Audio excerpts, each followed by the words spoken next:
I'm done padding my bustier. Okay, so this is the bustier, and I've padded all of them, as you can see right here.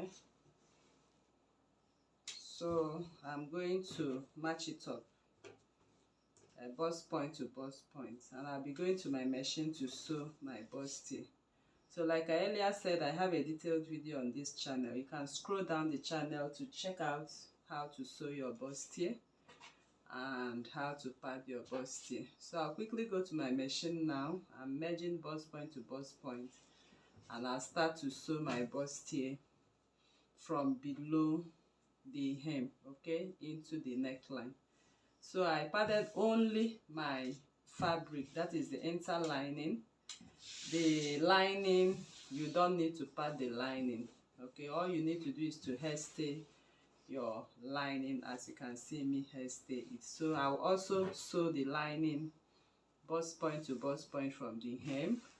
I'll give it a good press and bring it back to tell you what next. So now I'm done ironing.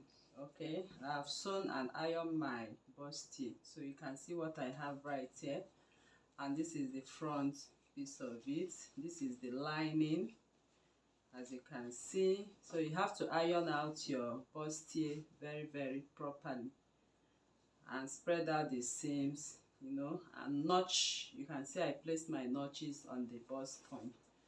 So I'm going to start placing my lace. Okay, I'll place my lace on top of my dress, the blouse. Okay, so I'll be placing my lace on top of my blouse. Okay, so we just had a lace placement class, so I'm going to use the same method I used in placing the lace in the last class. So you can also scroll down on the channel to check it out. So I'll just quickly place my lace right now all over, then we'll proceed to the sewing of the back. Now I'm done placing my lace. Okay, so you can see the lace placement right here. The bustier and the down piece of this dress has been properly placed. So I want to start up the fitting issues of this particular bustier. Okay, so I'm going to take my bust measurement right now, divide by 2, because I'm working on a whole front body. So the bust I'm working with is 44, divide by 2 will give me 22. So, and here I have my bust span at 9 inches. Okay, so my bust span is 9 inches, as you can see right here. That is nipple to nipple, 9 inches. So 22, I'm going to take away 9 inches from 22. So if this is 22 and I take away 1, 2, 3, 4, 5, 6, 7, 8, 9, it means I have 13 inches. And because I'm sharing on the both parts, I'm going to divide 13 by 2. So if I divide 13 by 2, I'll have 6.5 on one side. So I'll quickly come from the bust point area, and I'm going to measure from here. I'm measuring at 6.5, and I'll mark that part, okay, at 6.5. Then I'll come over here from the bust point also. That is the bust apex. I'm going to measure 6.5. Okay, so I'm just trying to be sure I have it at the bust apex. Okay, that is that. And this is my marking for my 6.5. So I'll come over to the waistline. So the waistline, I'm going to take the measurement of what I have on the waistline.